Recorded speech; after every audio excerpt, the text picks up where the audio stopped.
जय जगन्नाथ पिलामाने आज मो प्लस टू सेकेंड इयर पिलामानकर सेकेंड चैप्टर शिक्षण और अभिप्रेरणा लर्निंग एंड मोटिवेशन एजुकेशन रो यूनिट 2 एगो मु शॉर्टकट डिस्कशन करी ओवरऑल डिस्कशन।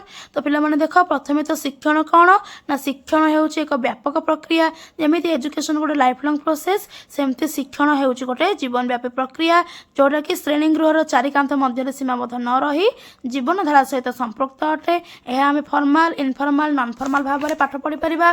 तो शिक्षण प्रकृति जो रहा कौन ना शिक्षण एक स्वयं क्रियाशील प्रक्रिया स्थायी आचरण परिवर्तन ही शिक्षण कहीं एजुकेशन माने तुम जानिच मॉडिफिकेशन ऑफ बिहेवियर बा व्यवहार परिवर्तन होउची शिक्षा।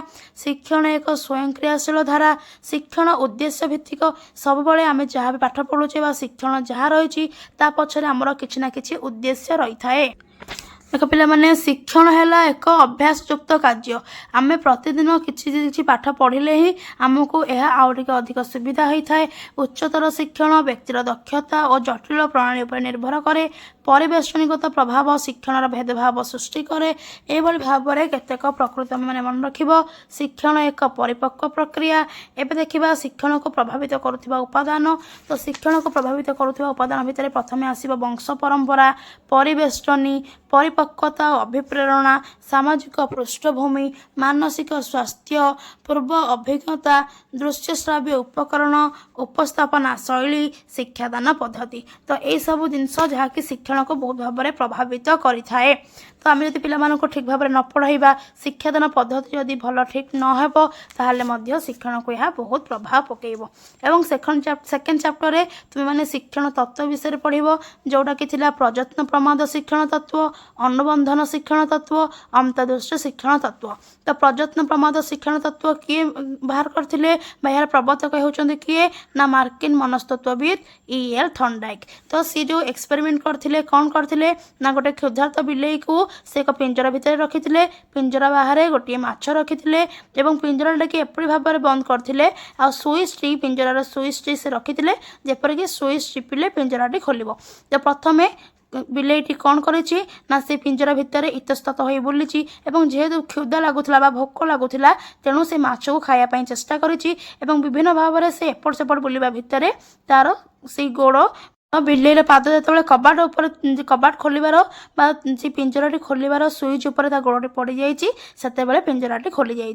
तो यही भाव में से माछ खाई आसला पुनर्बार पिंजर बंधा हो रखाई एमती 2-3 थर कर सारापर बारंबार अभ्यास करने द्वारा से देखिले कि बहुत थर आम अभ्यास करने द्वारा आमको सहजरे सफलता मिलता है जहाँकि थॉर्नडाइक प्रयत्न प्रमाद शिक्षण तत्वर परीक्षा। यार जो देखा आमर आवश्यकता उद्दीपना बिलेईर आवश्यकता थिला एवं उत्साह थिला बोली से बारंबार चेष्टा करुला तेणु आवश्यक उद्दीपना से एक्सपेरिमेंट पाइथिले। प्रतिबंधक निश्चित भाव किसी गोटे कम करने को आसिले प्रतिबंधक आसब एवं आमको इतस्तत गति करने पड़ो ताहले ही उद्यम सफलता हेबो एवं हठात सफलता पाई साइला परे निर्वाचन करबो कि आमे केमिति सफलता पाइले एवं किभली से भली भाव में आगु को बढ़िबा तापर स्थिर सिद्धांत एई सब गुड़िक आमको मन रखा पड़ो जोटा कि प्रयत्न प्रमाद तत्वर विभिन्न सोपान।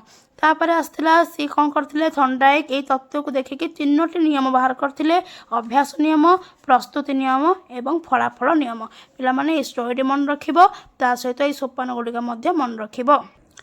तापर आसला अनुबंधन शिक्षण तत्व जो शास्त्रीय अनुबंधन तत्व जे कि पाब्लव यार प्रवर्तक अटंती जे से रूस देशर शरीर विज्ञानी थिले।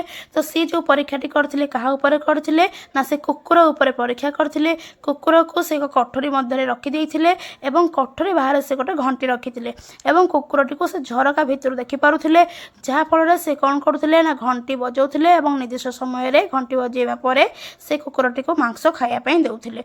तेबे एई भली भाबे बारंबार करने द्वारा से देखिले गोटे दिन घंटी बजैले एवं मांस खाइबा को देई नथिले तेणु तथापि से देखिले कि घंटी बजैकी मांस देला बेले जेपरी कुकुर पाटर लाड़ निर्गत होता सेमती घंटी बजैकी मांस नदेले मध्य कुकुरटी से सेम प्रतिक्रिया करुला।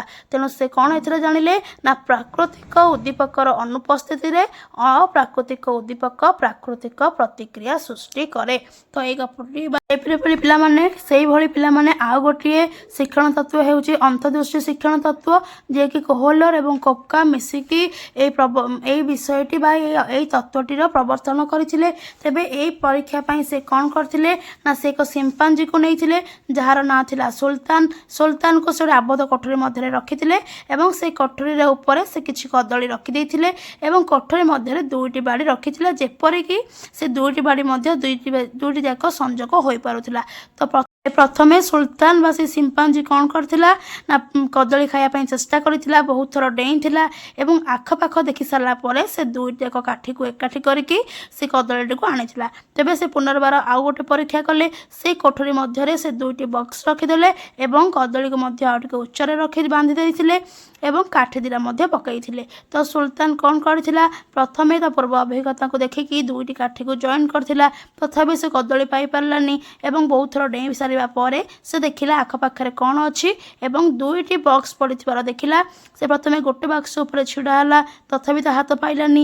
ସେ ପୁଣି ଚେଷ୍ଟା କରି ବିଫଳ ହେବା ପରେ ସେ ଆଉ ଗୋଟେ ବାକ୍ସକୁ ଦେଖିଲା ଏବଂ ଗୋଟେ ବାକ୍ସ ଉପରେ ଆଉ ଗୋଟେ ବାକ୍ସକୁ ରଖିଲା ଏବଂ ସେ ସହଜରେ କଦଳୀଟିକୁ ପାଇବାରେ ସମର୍ଥ ହେଲା। ତେବେ ଏହି ପ୍ରକାର ଅନ୍ତର୍ଦୃଷ୍ଟି ସିମ୍ପାଞ୍ଜିଟିକୁ ଶିକ୍ଷଣରେ ସହାୟକ ହେଲା, କାହିଁକି ନା ଏ ଯେଉଁ ସମସ୍ୟା ସମାଧାନ ଦିଗରେ ନିଜର ବିଚାର ଆଉ ଚିନ୍ତାଧାରା କରିପାରିଲା ଏବଂ ସିମ୍ପାଞ୍ଜିଟି ତାର ଅନ୍ତର୍ଦୃଷ୍ଟି ମାଧ୍ୟମରେ ହିଁ ସମସ୍ୟାର ସମାଧାନ କରିପାରିଲା, ଯେଉଁଟାକି ଅନ୍ତର୍ଦୃଷ୍ଟି ଶିକ୍ଷଣ ତତ୍ତ୍ୱରୁ ତୁମେମାନେ ଜାଣିଲ। ତେବେ ଏଇ ତିନୋଟି ଶିକ୍ଷଣ ତତ୍ତ୍ୱକୁ ତୁମେମାନେ ସହଜରେ ପଢ଼ିବ ଏବଂ ଭଲ ଭାବରେ ମନେ ରଖିବ, ତାର ଶିକ୍ଷଣର ବୈଶିଷ୍ଟ୍ୟ ଗୁଡ଼ିକ ମନେ ରଖିବ ଏବଂ ପ୍ରବର୍ତ୍ତକଟିକୁ ଭଲ ଭାବରେ ମନେ ରଖିବ।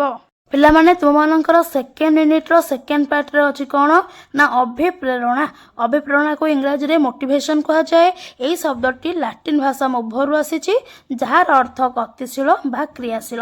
ଦେଖ ପିଲାମାନେ, ଆମକୁ ଯଦି କିଏ ଯେକୌଣସି କାମ କରିବା ପାଇଁ ଆମକୁ ଯଦି ମୋଟିଭେଟ୍ କରନ୍ତି, ଆମେ ସେ କାମକୁ ସହଜରେ କରିପାରିବା। ଯଦି ଆମକୁ କିଏ ଡିମୋଟିଭେଟ୍ କରେ, ଆମେ ଟିକେ ନିଜକୁ କମଜୋର ମନେ କରୁ ବା ଆମକୁ ଦୁର୍ବଳତା ଫିଲ୍ ହୁଏ ଏବଂ କାର୍ଯ୍ୟ କରିବା ପାଇଁ ଆଗ୍ରହ ଆସେ ନାହିଁ। ତ ଅଭିପ୍ରେରଣାର କାର୍ଯ୍ୟ କ'ଣ ନା ଅଭିପ୍ରେରଣା ଆଚରଣକୁ ଶକ୍ତି ସମ୍ପନ୍ନ କରାଏ, ଅଭିପ୍ରେରଣା ଆଚରଣ ନିର୍ବାଚନ କରାଇଥାଏ, ଅଭିପ୍ରେରଣା ଆଚରଣକୁ ନିର୍ଦ୍ଦିଷ୍ଟ ଦିଗଗାମୀ କରାଇଥାଏ। ତ ଯେକୌଣସି କାମ କରିବା ପାଇଁ ହେଲେ ଆମକୁ ମୋଟିଭେସନ୍ ମଧ୍ୟ ନିହାତି ଦରକାର, ଯେଉଁଥିରେ କି ଆମେ ନିଜେ ଗୋଟେ କାମ କରିବା ପାଇଁ ମୋଟିଭେଟ୍ ହେଇପାରୁ। ତ ଏଇ ଅଭିପ୍ରେରଣା ଦୁଇ ପ୍ରକାର ହେଇପାରେ, ପ୍ରାକୃତିକ ଆଉ ଏକ କୃତ୍ରିମ। ତ ପିଲାମାନେ ପ୍ରାକୃତିକ ବା ଅନ୍ତ ଅଭିପ୍ରେରଣା କେଉଁଟା, ଯାହାକି ବ୍ୟକ୍ତି ନିଜେ ନିଜକୁ ମୋଟିଭେଟ୍ କରେ କି ଗୋଟେ କାର୍ଯ୍ୟ କରିବା ପାଇଁ ନିଜକୁ ନିଜେ ଇଚ୍ଛା ପ୍ରକାଶ କରେ। ତୁମେମାନେ ଭାବ, ଧର ତୁମେମାନେ ନିଜେ ନିଜେ ଫିଲ୍ କର କି ମୋ ସାଙ୍ଗ ଏଇଟା ଭଲ ଲେଖିପାରିଲା ତ ମୁଁ ବି ଲେଖିପାରିବି, ମୋ ସାଙ୍ଗ ଏଇଟା ଭଲ ପଢ଼ିପାରୁଛି ତ ମୁଁ ବି ଭଲ ପଢ଼ିପାରିବି। ତ ନିଜକୁ ଗୋଟେ କାମ କରିବା ପାଇଁ ନିଜକୁ ଇଚ୍ଛା ପ୍ରକାଶ କରିବା ବା ନିଜକୁ ମୋଟିଭେଟ୍ କରିବା, ତାହାକୁ କୁହାଯିବ ଅନ୍ତ ଅଭିପ୍ରେରଣା ବା ପ୍ରାକୃତିକ ଅଭିପ୍ରେରଣା। କୃତ୍ରିମ ବା ବାହ୍ୟ ଅଭିପ୍ରେରଣା କ'ଣ, ଯାହାକି ବ୍ୟକ୍ତିର ପରିବେଶରୁ ଜାତ ହୋଇଥାଏ। ମନେକର ଆମକୁ କିଏ ଗୋଟେ ଭଲ ପୁରସ୍କାର ଦେଇଛି କି ଭଲ ପ୍ରଶଂସା କରିଛି କି ସମ୍ମାନ ଦେଇକି କଥା କହିଛି କି ଆମକୁ ଭଲ କୌଣସି କାମ କରିବା ପାଇଁ ମୋଟିଭେଟ୍ କରିଛି, ସେତେବେଳେ ଆମେ ସେହି ହିସାବରେ ନିଜକୁ ମୋଟିଭେଟ୍ କରୁ ଏବଂ ଖୁସି ହେଇକି ଆମେ ଆଉ ଗୋଟେ କିଛି କାମ କରିବା ପାଇଁ ଭଲ ପାଉ। ଯଦି ଆଜି ଆମେ ଗୋଟେ ମିଡ଼ିଆନ୍ ମୋଡ଼ ଗୋଟେ ପାଠକୁ ଷ୍ଟାଟିଷ୍ଟିକ୍ସକୁ ବହୁତ ଭଲ ଭାବରେ ସଲ୍ଭ କରିପାରିଛେ ଏବଂ ଆମକୁ ଜଣେ କିଏ ଭଲ ଗୁଡ୍ କହିଛି କି ପ୍ରଶଂସା କରିଛି କି ଆମକୁ ଗୋଟେ ଗିଫ୍ଟ ଦେଇଛି, ତାହେଲେ ଆମେ କାଲି ଆଉ ଗୋଟେ ମ୍ୟାଥ୍ କରିବା ପାଇଁ ମୋଟିଭେଟ୍ ହଉ। ଏହାକୁ ବାହ୍ୟ ଅଭିପ୍ରେରଣା କୁହାଯାଏ। ତ ଅଭିପ୍ରେରଣାର ବିଭିନ୍ନ ଦିଗ ରହିଛି, ଯେମିତିକି ହେଲା ପ୍ରୟୋଜନ, ପ୍ରଣୋଦନା ଏବଂ ପ୍ରେରଣା। ତ ଏହିସବୁ ଭିତରେ ଆମର ଶିକ୍ଷକଙ୍କର ମଧ୍ୟ କେତେକ ଭୂମିକା ରହିଛି, ଯାହାକି ଆମକୁ ବହୁତ ହେଲ୍ପ କରାଇଥାଏ। ତେବେ ଏବେ ଦେଖିବା ଶିକ୍ଷାଦାନରେ ଅଭିପ୍ରେରଣା ସୃଷ୍ଟିର କେତେକ ମୁଖ୍ୟ କୌଶଳ।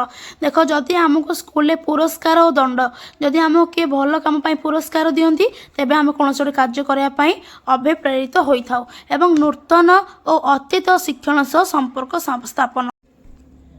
ଦେଖ ପିଲାମାନେ, ତ ଆମେ ଯଦି କୌଣସି ଜିନିଷ କିଛି ପୂର୍ବରୁ ଅଭିଜ୍ଞତା ଥିବ ଏବଂ ସେଇ ଜିନିଷ ନେଇ ଆମେ ଆଗକୁ କିଛି ପଢ଼ିବା, ତାହେଲେ ଆମକୁ ସେହା ନିଶ୍ଚିତ ଭାବେ ସାହାଯ୍ୟ କରିବ।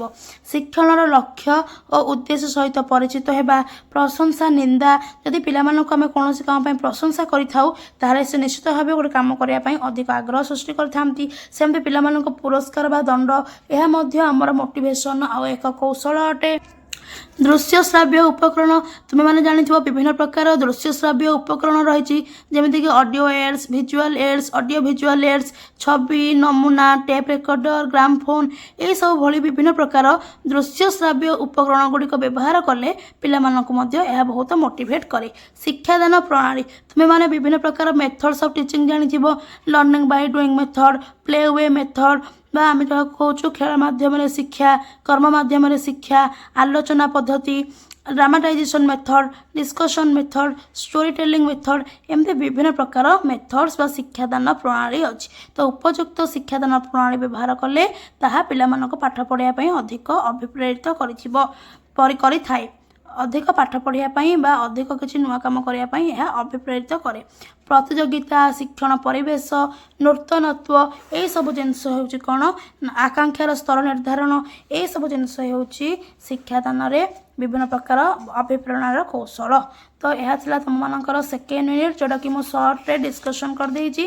तुम मैंने पढ़ला बेले प्रति लाइन प्रति पॉइंट बहुत भल भाव में पढ़ भलरे बुझब एवं कौन से जिनस को स्किप करनी। तेबे आज भिडियोटी मुझे रखुची।